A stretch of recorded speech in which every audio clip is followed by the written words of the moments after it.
So just, obviously very, very proud of our football team, everybody involved, support staff, and most of all the players. It's been a great group. And kind of, representative that last, whatever it was, 40 seconds, 45 seconds. These guys just don't give up. They got a lot of resiliency. They just keep fighting. And, I can't say enough about them. So it's been a lot of fun to be with these guys on a daily basis. I got an email last week that, it was a positive email, someone who likes us.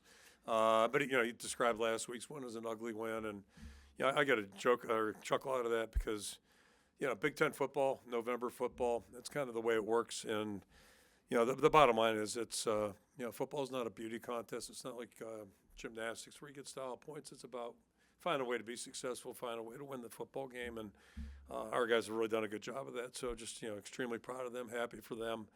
To get 10 wins is special in a season. It's hard to do. And, walk out of here with our 7th win in the conference to come back with a trophy. Those things are all really good, and just extremely happy for everybody involved. And, that's the best part about what we do. So just a really good locker room. Just happy for the guys. Like a lot of our games, just a lot of good stories today. And you think about Herkett and Meter coming up big there in the last, 30 seconds. It's just kind of the way it's gone this year. Somebody steps up and does a great thing, and just really proud of the guys. So happy for them. We're all going to enjoy this one tonight. We'll enjoy it tomorrow, and then we'll get back into work on Sunday. Plenty of things to clean up. Obviously, a lot of work to do between now and next Saturday, but it's going to be nice to enjoy this thing a little bit. And one nice thing about playing Friday, you get a little buffer there where you can actually, maybe enjoy things a little bit. So plan on doing that, and then we'll get back to work here Sunday. So I'll throw it out for questions.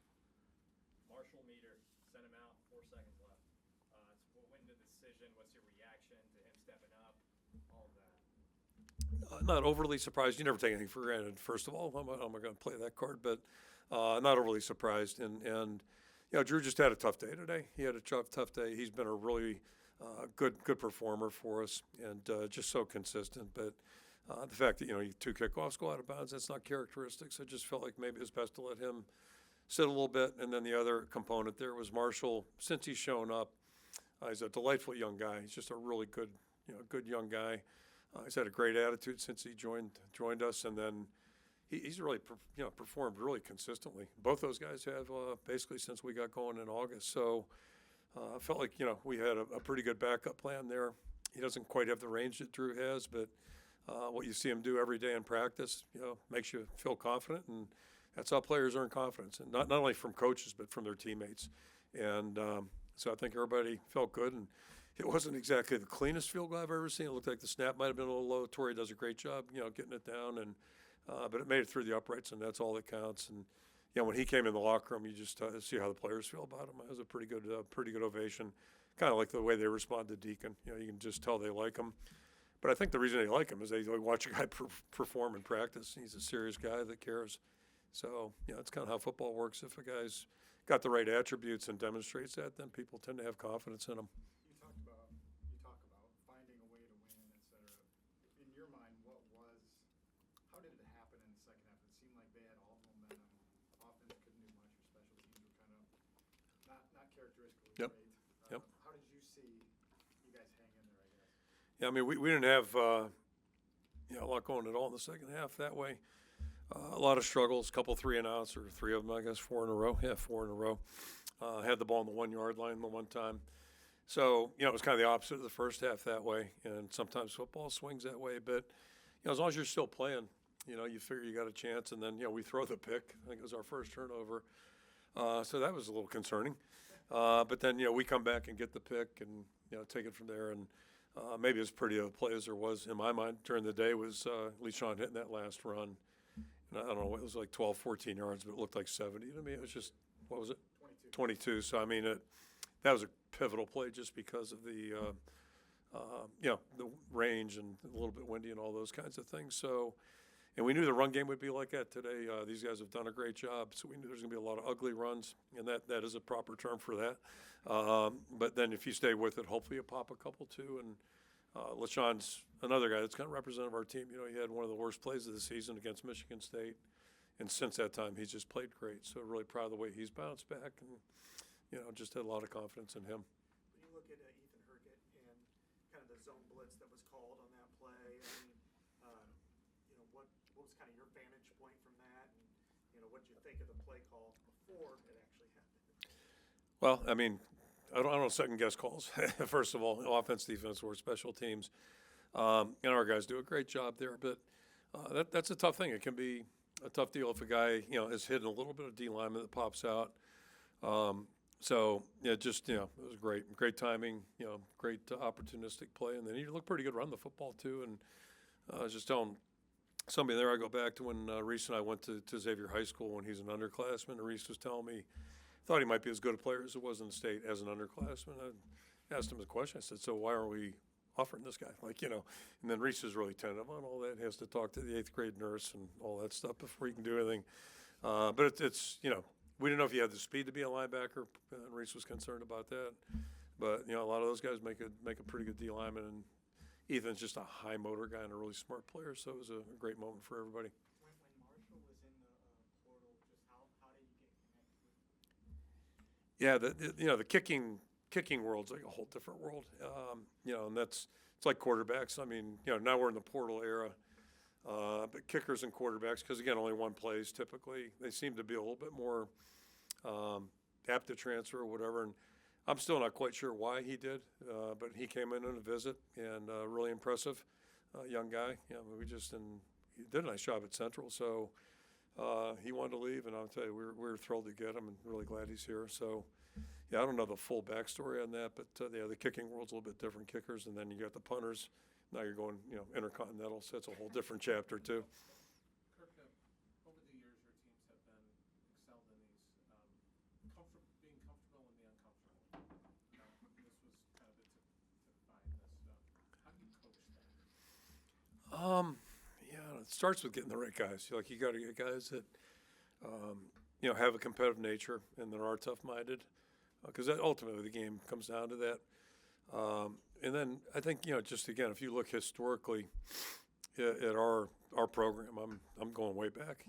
We had a good stretch in the 20s, all right, good stretch in the 20s, and then Howard Jones left, went to the USC, had that good run in the 50s, and then since my time, 81, and I missed the first 2 years, but it's been a lot of close games. I mean, the big games have been close games, and it's just kind of. We maybe aren't as endowed as a couple programs, so that's kind of the world we're going to live in, and you got to figure out a way to be successful. And not that we're conceding anything in terms of but reality's reality too. And I think a big part of life is just knowing who you are, what you are, and then find a way to be successful with that. And there's a lot of different ways to be successful. So you got to play to your strengths, and but I think a lot of it just gets back to the kind of guys we work with on a daily basis, and. Obviously, the coaches have to believe in what we're doing too, and it's a big part of it. Kirk, 4 games ago, actually the middle of the week, plus 4 games ago, you said you've got an opportunity to do some really good things right now. That 10 wins, you have an opportunity for that, and potentially beyond that. Did you know anything, or did something just make you feel good about that? Yeah, it kind of goes back to the way I just finished that last one with Tom. You got to believe that stuff. I mean, you got to believe. You can't make it up. You can't bull crap your players. I mean, it's so it just. But also understand the margins are really really thin, and that's important. Going back to the other question, like the players have to understand, like this is tough and competitive, and we're not exactly starting in lane 1. So we're gonna have to find a way to be a little bit, maybe get around some of those things. Yeah. So I believed it was possible, but I didn't know. I mean, I couldn't say with any degree of certainty that it was going to happen. You just never know what is going to happen. I guess that's a cool thing about sports, and so I do get amused about all the off-season talk about prognostications, and the New York Jets are going to be in the Super Bowl this year. Yeah, they were until Aaron Rodgers blew his Achilles. So there's so many things you don't know, and I think we're running out of things that we can't know right now. I mean, I don't know what else could happen to us other than the plane not landing safely. I shouldn't joke about that, but we've had a few bumps in the road, but. That's a cool thing. Still, honest, he had a long reception today, right? I mean, so that's just different guys stepping up and getting it done for us. Couple injuries, Dunker Yep. and Caleb Brown did not return, I Yep. believe. Yep. What do you know about them for next week? Logan sat out. And then Deontay, I don't think played at all. If he, so we'll know more Monday, Tuesday. Hopefully they'll be back on the field and go, and we'll see how it goes. Minor is what I'm saying. Do you think they're like minor things where they could be back? No more Monday or Tuesday. Yeah, a little time here. How much, When you look I'm at sorry. We'll get one each here. how much does it mean to hit this 10-win milestone, regular season wins for the 5th time in your 25 years? How much does that mean to you? Well, 12 would have been better.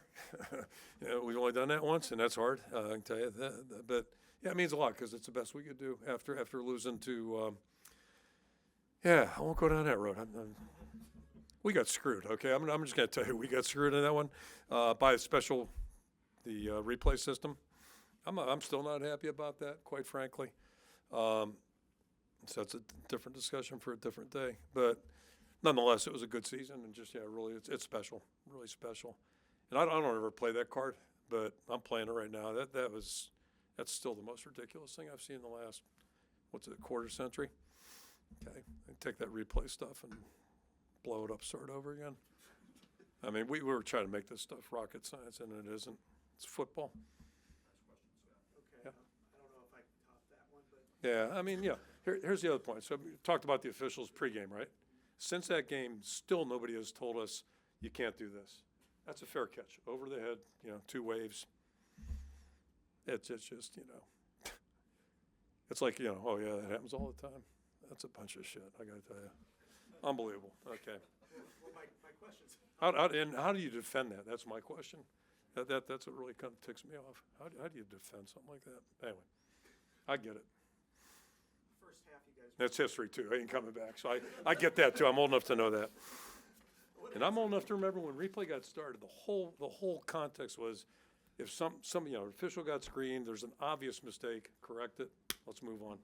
And now we're making it like a 5-minute dissertation every time they go to, I'm scared to death every time they go over there. And it's not the guys on the field's fault. It's not their fault. I want to be clear on that too. So anyway. I did want to ask about. Yeah, football. Yeah, I'm sorry. Yeah, go back to the game. I can't remember now. The first half, you guys were the dominant Yeah. team, but missing field goals, Yep. drop touchdown pass, overthrows, and then one inexplicable big play that went up over Yep. the head. How did that affect you guys mentally? Because it seemed like the momentum had completely flipped and you were kind of holding on. Yeah, and I don't know if you can ever trace that to one thing because, sometimes games do that and it's weird. But to your point, by my math, it would have been, we missed an opportunity to make a touchdown catch and then we missed the field goal. So I'll call that 7 points plus another 3. So we left 10 out there. And then, that's uncharacteristic, the big play. It was a coverage probably where we shouldn't give up a big play, so that's disappointing. But then you look at 12 games, how many of those we've given up. So, you got to relax a little bit. But the bigger issue is like for us to win, and I don't know who we're playing a week from now, but I know this, we can't, miss those opportunities. So if we have that chance, and they're going to be tough to get, we got to cash in if we're going to win. And then, we just got to play to our strengths, whatever our strengths are right now. We got to play to those, and trying to be keeping the things that are doable, and not making those. That's still a premise to winning. You got to make the plays that are doable. Some of them aren't, and that's the way it goes. And sometimes it just takes a great effort by somebody and whatever. But the ones that are makeable, those are the ones we got to make if we're going to be successful. Okay, thank you. Coach.